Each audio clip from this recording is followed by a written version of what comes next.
Welcome to the repair shop, where much loved but broken treasures This is amazing. It is absolutely brilliant. are brought back to life. Welcome to my universe. It's pretty marvellous. Furniture restorer Jay Blades It's so nice that we can be part of that kind of history to just keep things going. and a dream team of some of the country's most skilled craftspeople I'm having a lot of fun, and I'm really liking the end result. Sounds like teamwork. bring their talents to bear on beloved pieces of family history. Look at that. I'm liking what I see. Yes. You beauty. Utilising expertise passed down the generations. I'm going to teach you how to do it the old-fashioned way. Transforming priceless pieces of family history. Oh, my goodness me. The repair shop team will resurrect the items, Oh, gosh. the memories, I'm going to have to hug you. and the stories behind them. Oh, look at that. Oh, thank you so much. Can't see it because the tears in my eyes. This is a very emotional job to do, but incredibly worthwhile.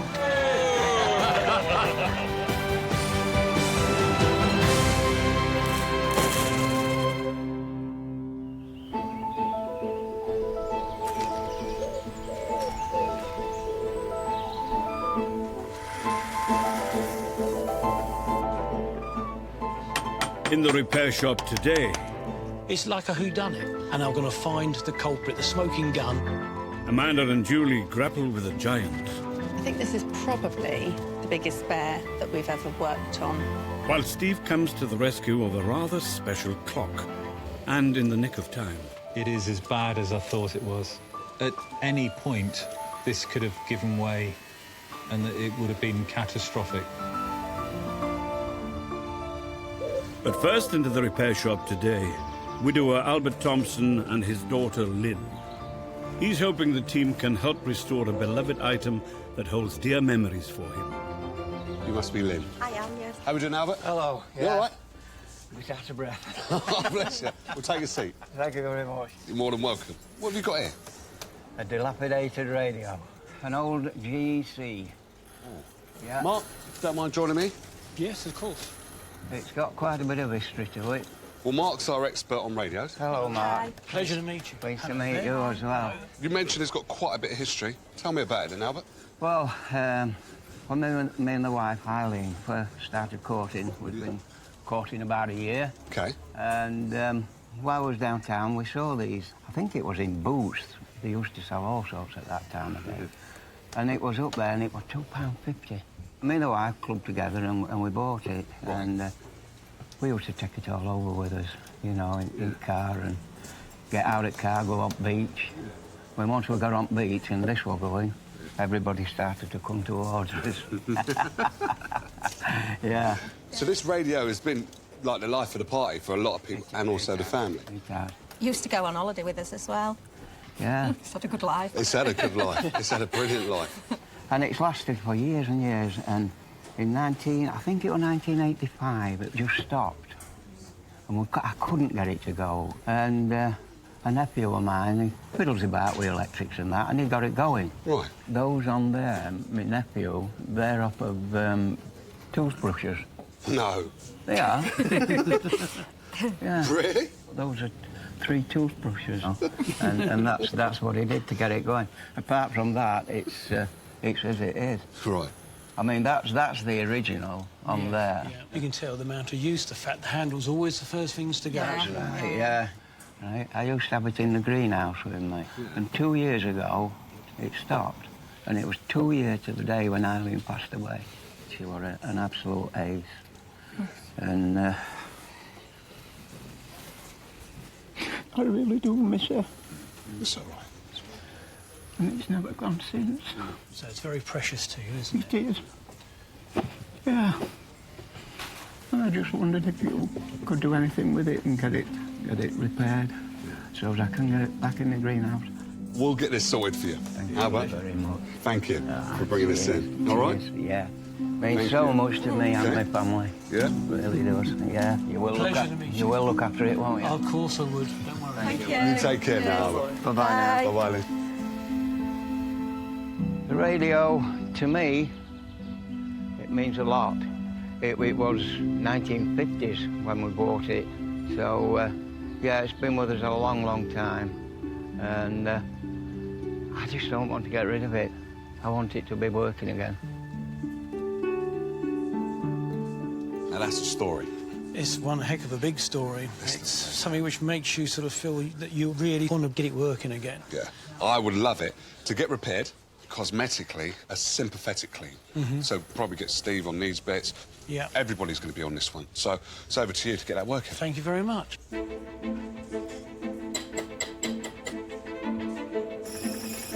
Mark will need to draw upon a lifetime's passion and experience in electronics and radio to get this very special item playing again. Looking at Albert's radio internally for the very first time, I can see there are a couple of things already which are going to cause an issue. One, we have a broken connection on what looks like the long wave coil, and I can see there's numerous components which will be needed to be replaced for safety anyway. So the first thing I've got to do now, of course, is get the actual chassis separated from the external case. And then this case then can go over to one of the other experts to start looking at how they're going to clean it up.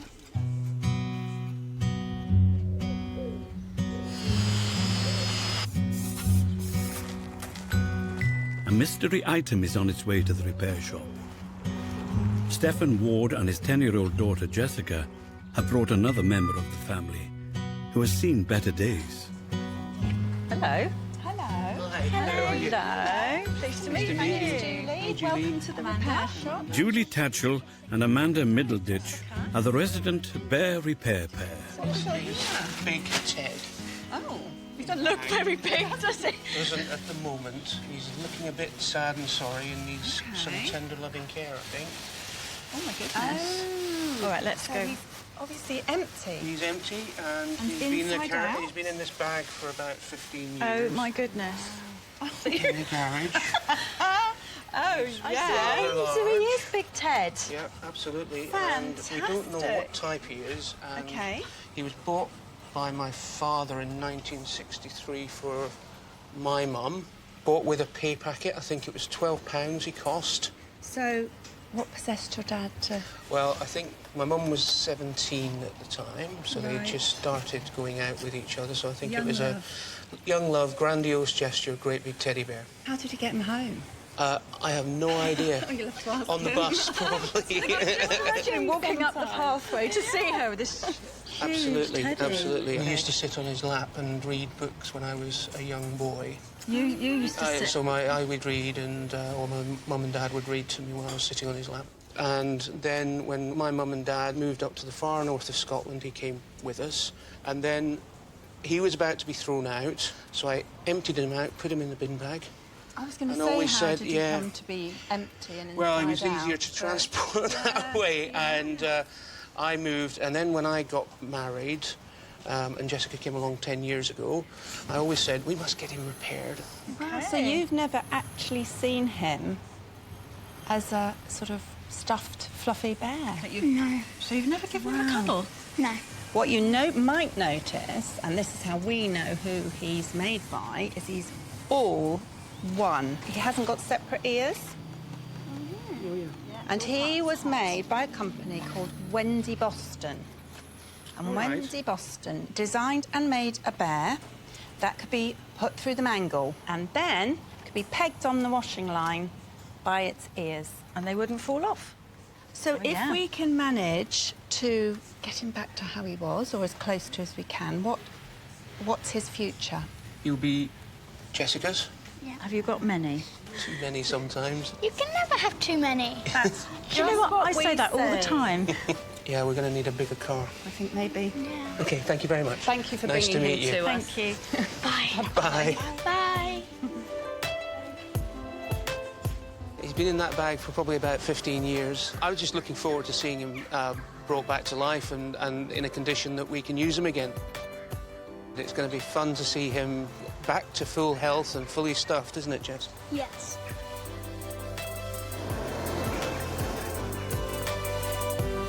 He's amazing. I love him. Yes, it's certainly a I want to see him the other way through. I want to see him in all his furage. I think we're going to have to clean all this I know. off before we even attempt that. Otherwise, we're just, you Yeah. know, knocking our heads against a brick wall because Absolutely. it'll all stick on the So, outside. what about we start off just giving him a really good shake? OK, so how do you propose we go about this? I'm going to move to the heads. OK. I'm going to get hold of ears. We're going to lift about a foot from the table and then we're going to go... like that. Start. It is a start. So, I think we've shaken as much as we can. I think now we're just literally going to have to get this off by hand. They need plenty of space to work on all 6 foot of Big Ted. So Julie and Amanda take him outside, where they can really get to grips with ridding him of all his old stuffing and fluff. Quite enjoying it. I'm just wondering what time the picnic hamper will arrive. Nice glass of red. Prosecco. With Big Ted's innards as clean as a whistle, it's time to turn him the right way out. So I'm just going to nip his original closing seam now. Yeah, let's just be careful as we peel it back. You ready? Yeah. Oh, wow. It's in really good condition inside. Yeah. Come on, Big Ted. Here he comes. Oh, wow. How's he looking? He is looking great. Both eyes? Yes. Yes, look at that. Look. He, when clean, is going to be absolutely stunning. And I can see why the family love him so much. Yeah. Beautiful. While Amanda and Julie tussle with meters of fur outside,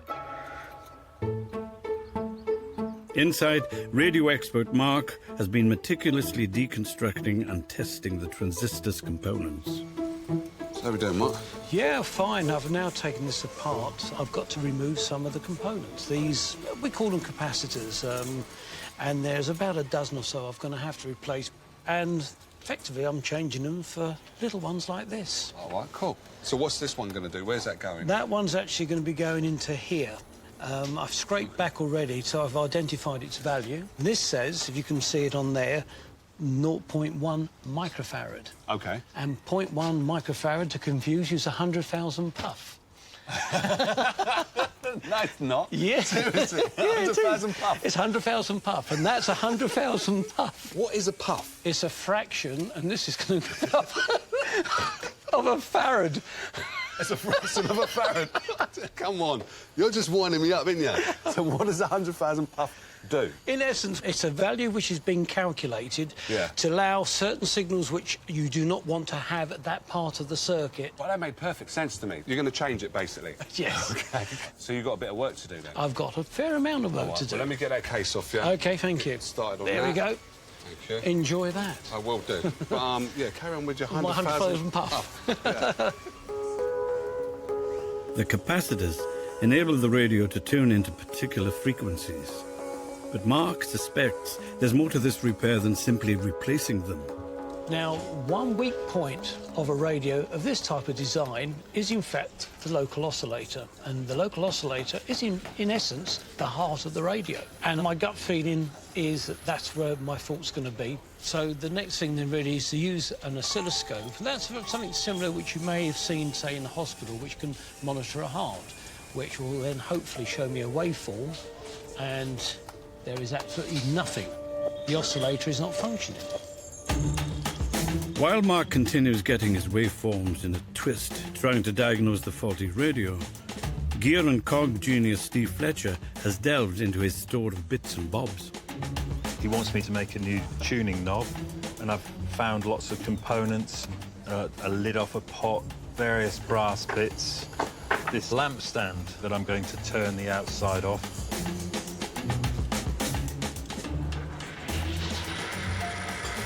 I'm just about to start the knurling of the lamp stand that's going to be the outside of the tuning knob.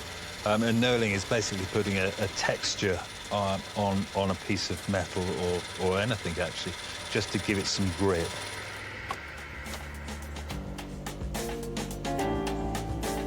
That's brilliant. That works really, really well. Very, very pleased with that. Jay's next conscript to Team Radio is leather expert Susie. Susie, me old mucker. It's the handle. Doesn't look very healthy, does it? No. So what we didn't want to do, we didn't want to have a brand new one on here. So that will go on there. OK. Somehow. Because this is from a similar radio. OK. And as it's from a similar radio, it's slightly bigger. Oh, I see. So that's the original. I That one's the donor, which is slightly too big, but it does look the part. matches perfectly, doesn't it? It does. So, what you're asking me to do is retrofit this to this radio. Yes, please. I want you to work your magic. If anybody can, I know you can. Okay. So let's right. make this one special for Albert. Yeah, no problem. Susie wants to keep as much of the original handle as possible, reinforced with parts of the replacement one, all backed with a strengthening piece of leather. With hand sewing, it is overall a much better quality finish. It just takes such a long time. Mark, meanwhile, has identified yet another issue with the circuitry. So, applying the voltmeter against one of the leads of the transistor, in reality, I'm expecting to get a voltage. It's clearly not there. It's very, very low. And if I look very carefully here, in fact, I can tell that there is actually a break in the wire, which I didn't initially see. It's like a whodunit. There's somebody's done a murder and you're now looking for the suspect. In this case, the murder, the transistor's been snuffed out, there's no voltage present, and I'm going to find the culprit, the smoking gun, and I think I may have found it. This could be case closed, as Mark addresses the broken wire. Then it's time to bring back the test equipment. It's trying to pick up, but I don't think the oscillator's still functioning right. There might be another break somewhere. No, there's a lot more to do with this. This is a sick radio.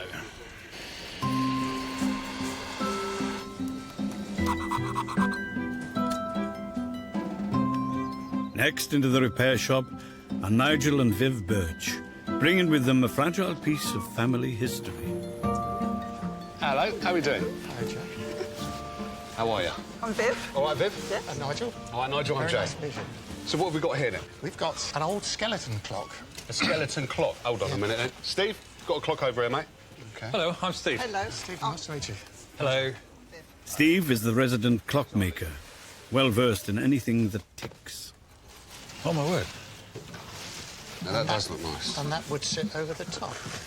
That's a really nice-looking clock. So what is the history behind this, then? It was my grandfather's clock. He was a professional soldier before the First World War. I think he won it in a race. OK.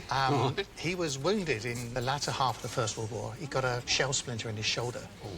And so it completely ruined his left arm. Right.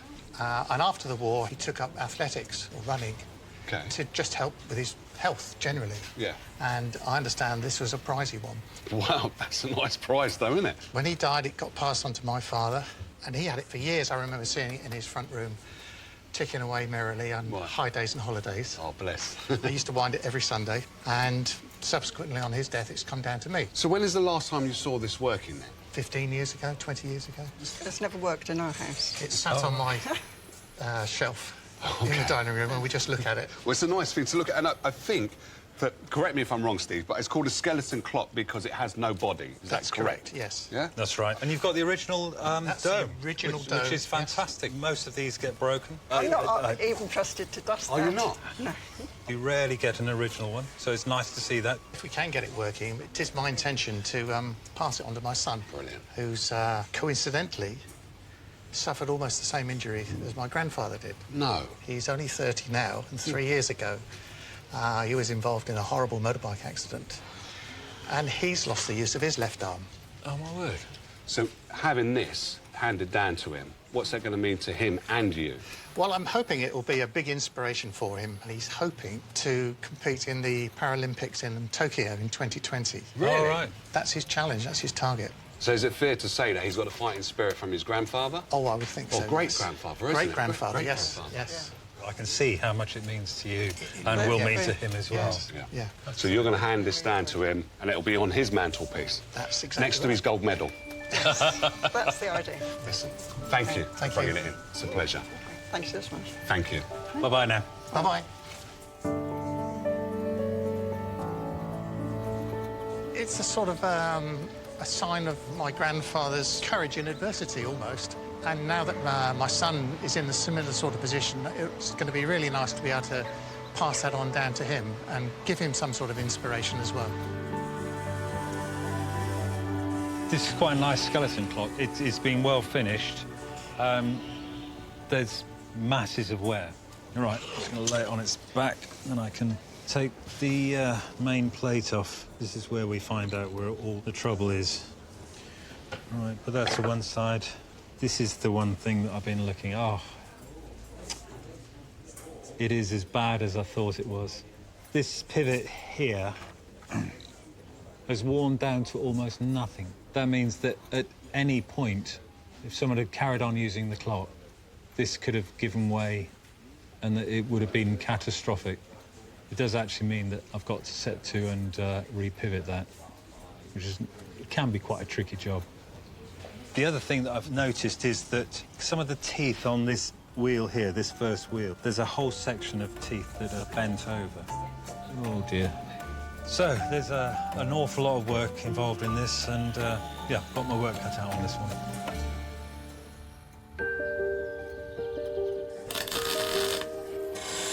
Over on their workbench, Julie and Amanda have also got their hands full.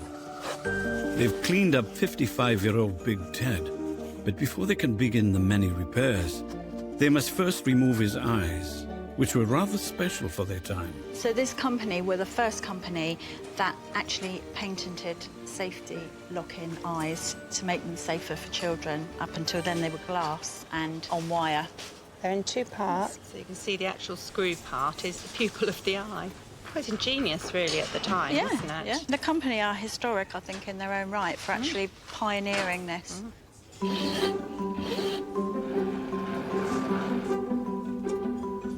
At the moment, we are working on the main repairs that Big Ted needs.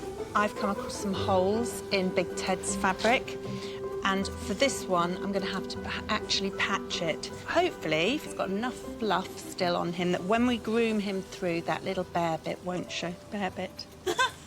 That's a good one. The bald patch won't show. So we've just got to sort of painstakingly work our way around the whole of his body, make sure we haven't missed anything, and then he'll be all strong again.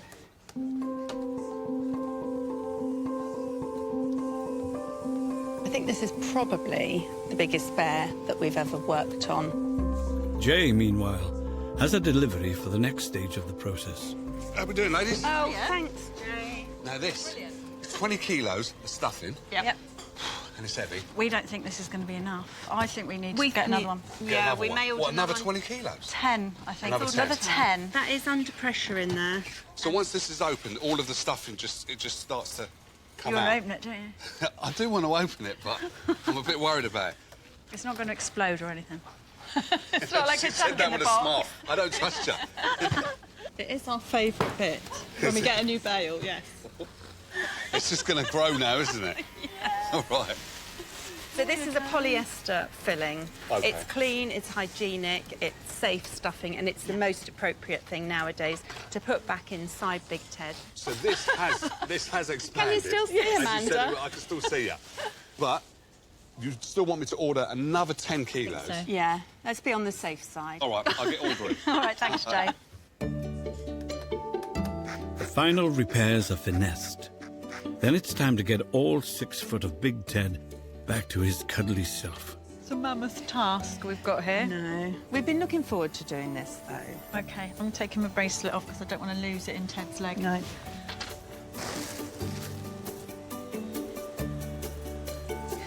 And together. Ooh, it's going to be a long day.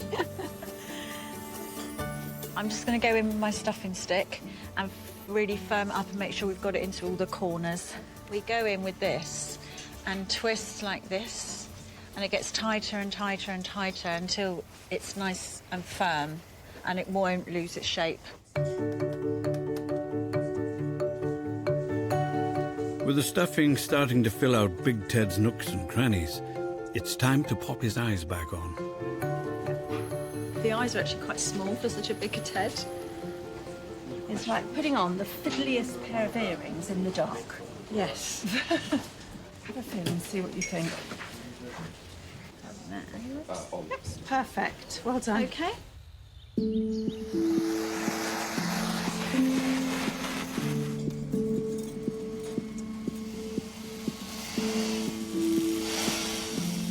It's been a team effort. and taken days of work to renovate a beloved 1950s transistor. However, it's still radio silence over on expert Mark's workbench. It's been quite a game, this particular one, because there's been so many faults with it. And the aerial has a coil which is broken, and I cannot locate where it's broken from. It's so fine, the wire. And the only way now to resolve the problem is to actually replace the whole unit. If I do it right, we will then have some magic and may even hear some music in the air.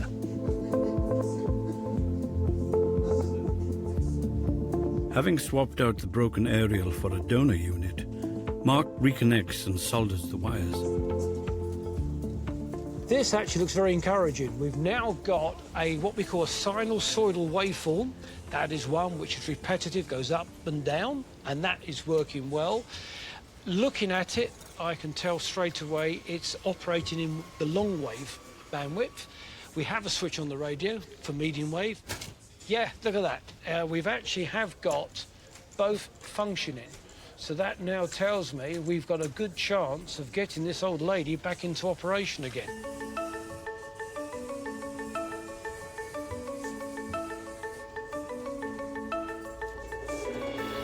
Owner Albert was just 22 when he and his then-girlfriend Eileen bought the radio, which provided the soundtrack to their love story for over 50 years. Daughter Lynn has returned with him. I think my dad's been quite lost without the radio. Even though it didn't work before, it was still in the house, so it was still there. I'm hoping that when he gets it back, he can listen to it, and it'll bring back memories for him and my mum, when my mum was there. So, yeah, I can't wait.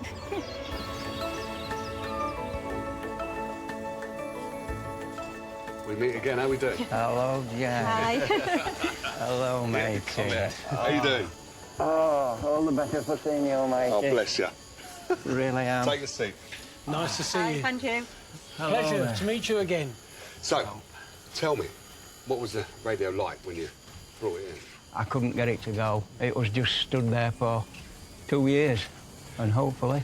Hopefully? So what are you hoping then? Yeah, what are you hoping? I'm hoping it is in working order. I want it to play. You ready for it? Oh, Oh, look at that. oh my You got God. your dial. Oh, new volume. Oh, that is brilliant. Oh, thank you so much. No, it's a pleasure. Thank you. Yes, I'm glad you like it. One little thing, we left the toothbrush handles on it because I thought that was quite cute. Who repaired it? So it was quite nice. Oh, thank you. Hope you don't mind. No, no, no, no. It's brilliant. Look at the handle. It's like it was when I bought it. Well, the next test is to show you if it's working or not. So I'm not touching it. you're not touching it. All right. Well, I'm going to touch it. For the big moment, Jay's enlisted the help of a local radio station.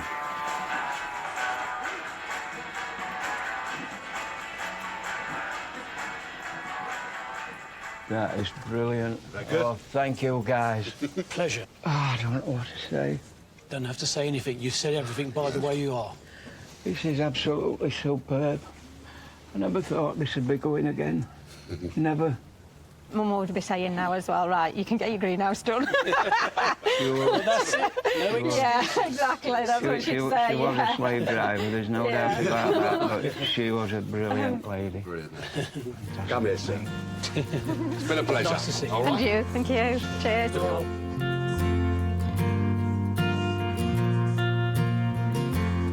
It's been an absolutely fantastic ordeal. I never expected that, never. I didn't think he'd be able to do it. And it's all nice and clean, isn't it? And I've still got my three toothbrushes. Yeah. I think just looking at it, we was like, wow. But then to actually hear it playing was even better. He is an absolute genius. He's made an absolutely superb job. He wants a damn knighthood, he does.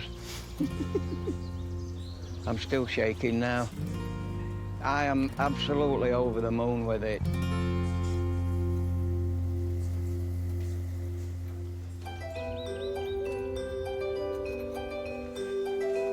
Back inside the barn, Clockmaker Steve is cleaning the brass components of the ornate Victorian skeleton clock. So you can see, even after the first clean, how it's come up pretty gleaming. He can now begin work repairing the worn pivot that had caused the clock to stop. What I'm going to do is I'm going to cut this off, drill it, and put a new pivot in it. I'm just going to cut that now. Now I need to drill it.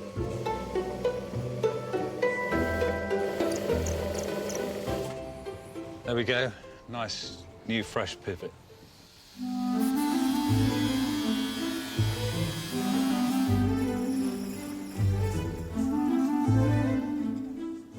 One of the things that I identified that was wrong in this clock was that about 30 of the teeth of this wheel are bent. What I use is this tool. It's actually a broken watchmaker's tool, but it's got a nice taper on it, and that slides into the slots, and then you can get a tight hold and just twist the bent teeth straight. It's just a matter of going around all of them now. So this is basically doing a bit of dentistry. Good, that's straightened out nicely. Steve's in his element repairing this antique timepiece, but he's going to need help from his fellow craftsmen to complete the job. Will Kirk is the go-to guy when it comes to wood restoration. Ooh, missing some veneer there. Yeah, and I wonder whether that's Brenton's field there, putting that metal inlay in. Brenton, come and have a look at this.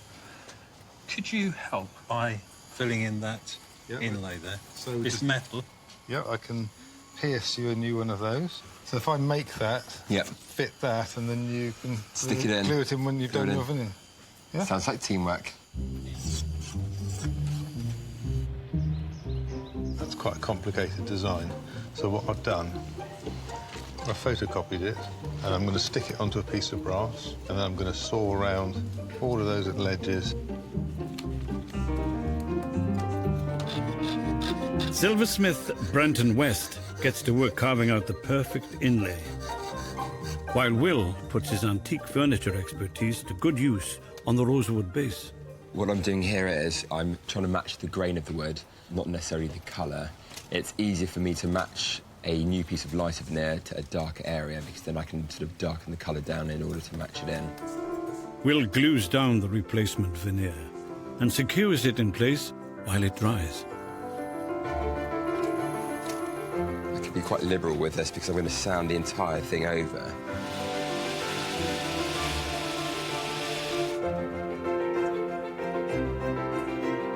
So I'm going to let that first coat of polish dry, and once it has, then I can go around with some pigments and a bit of polish and start blending in to match the surrounding veneer.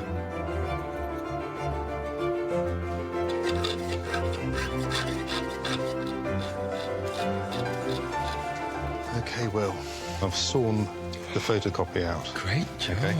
Now, I've left a piece of paper on top to stop you scratching it, because that's polished underneath. That's upside down. Brilliant. Job. Excellent. Lovely. Thanks a lot, OK, Brenton. no worries. Cheers.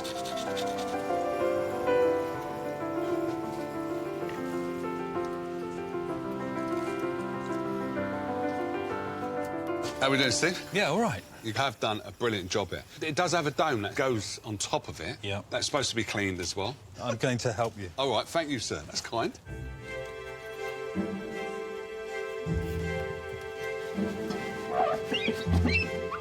Years and years of grime. Oh, do you know that sound? Squeaky clean. That's a good sound, isn't it? There you go. Oh, look at that. Look at that. Doesn't that come up well? No, it does. I think they're going to be proper happy with that. Absolutely. Thank you very much. More than welcome. Right. Yeah, be careful now. I will. Don't drop it. I won't. Things are rather more horizontal in the toy repair section. Right, so you need to get up into that bit between his ears. Do you want some more stuffing? Hold on. Up between his ears. I know, but my arm's not quite long Well, enough. I'll help to pull him down this way, and you push it up. Julie and Amanda have been tackling the mammoth task of stuffing a previously deflated Big Ted for the last 6 hours. Your bear obsession has literally got out of control. Why are you both on the floor? Well, having too much fun too over much here, fun. aren't they? It's not as easy as it looks, actually. We've got to get... Here's the hole to stuff in. Here's the distance away from the hole. We've got to really... That's what you're doing. I thought you were just messing around on the floor. Oh, my God. So my eyes as well. But, of course, well, your arms might be longer. Hello, William. Hello, hello. Your arms are longer. You're welcome to... There! Oh, yeah. Gosh. Give him some stuffing. It's kind of like trying to birth a cow, isn't it? Why didn't we think of someone with longer arms to begin with? It's exhausting. Oh, that's my workout done. That's your workout. This looks really quite creepy, but I'm sure that when it's finished, it's going to be lovely. Amazing, doesn't it? Well, if you need us, you know where we are. Oh, thank you. Yeah, absolutely. All right, good luck. See ya. With Big Ted's family due back to collect him, there's just enough time to reinstate his distinguished features. Pleased? High five? I think we need a hug this time. Yeah, I do. Well done. Well done. When owner Stefan brought Big Ted to the repair shop, he had been in hibernation, flat-packed for 15 years, and was a shadow of his former cuddly colossal self. 10-year-old Jessica had never seen him in all his glory. But today, that's all going to change, as she's returned with her dad to collect him. Big Ted, when we brought him in, was in a terrible state. I'm just looking forward to seeing him again and seeing how he looks and just bring him back to life so that Jessica can enjoy him. Hello, welcome back. How are Nice to see you again. Are you excited? Yes. The last time I saw him, he was flat.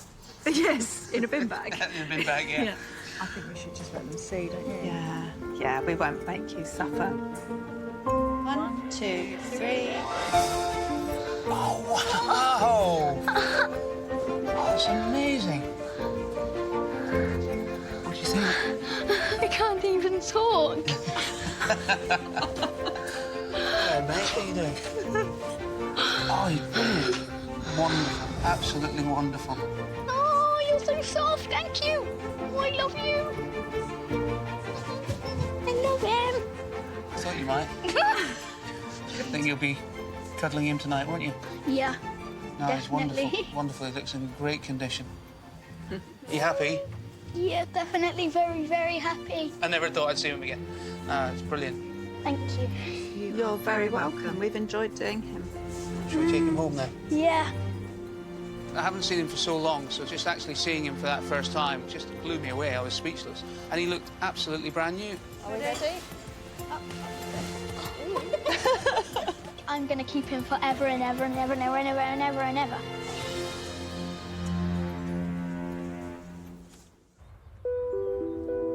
With Big Ted safely on his way home, Steve's on his final push with the skeleton clock. With all the components cleaned and repaired, it's time to rebuild the elaborate mechanism. After you've done all the work to a clock like this, it's really nice to get it back together and looking as it should do.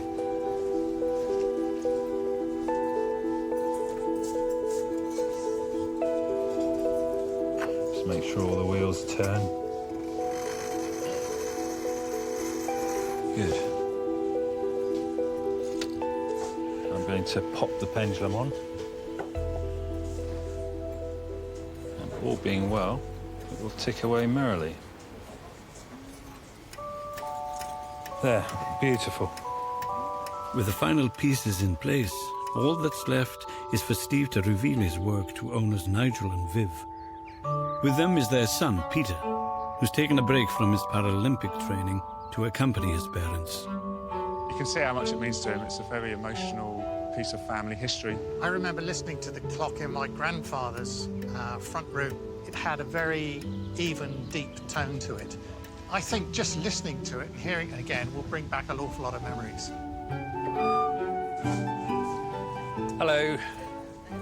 How are you? I'm fine, thank you, Steve. And you? Yes, I'm Hi, good. Stephen. Nice to see you again. You too. My son, Peter. Hello. Nice to meet you. Hi. Right, so can you remember how your clock looked when you brought it in? Oh, yes, yeah. It looked tired, I think was the expression I would use. Yeah. Bits falling off. Needed some work, didn't it? It did a bit, yeah. So you can remember the clock as well, then? Oh, yeah, yeah. It was on the clock's always been on the mantelpiece, so... right, OK. Something we can look at but not touch, sort of thing. Right, OK. So I'm excited to see what it looks like in its glory. OK, well, I'll not keep you in suspense any longer. So... Oh, crikey, that's amazing.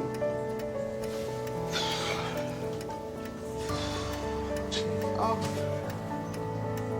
The colour. Can you hear it?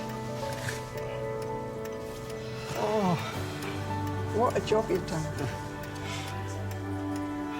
It's the colour I can't get over. Yeah, it's that's just right. sparkling, isn't it? Look at the badge as well. I never even noticed. Oh, that's gorgeous. Ribbon. Yeah. Dad was always on about getting some new velvet. Oh, that's just amazing. You just brought it back to life, didn't you? You put... Oh, Even got the time gorgeous. right. That's superb, isn't it? Wow. You okay? Oh. And that dial. I love it. Yeah. I think Dad and Grandfather would be looking down on you and thinking, job well done. Thank you. What have you got planned for it now? Where are you going to put it? Pete here's just about to buy a house, aren't you? Yeah, we're looking at houses at the minute. And so what I intend to do, as soon as Peter's got a house, I'm going to present it to Pete and put it on your mantelpiece. So that'll be the 4th generation then. And it was an inspiration for Grandpa. And so hopefully it'll be an inspiration for you to help with your continued recovery. Yeah. Thanks, Dad. Thank you. Oh, wow. I didn't know. Oh, it's going to be treasured, that's for sure. Yeah. I'll shake your hand, Stephen, over this side. Absolutely. That's lovely. When Steve first unveiled the clock, I couldn't believe what I was seeing. After all those years looking at it, from how I'd remembered it to seeing what it actually should be like, just knocked me flat, really. Just looking at it, it was just so amazing. It just didn't look like the same clock that we brought in.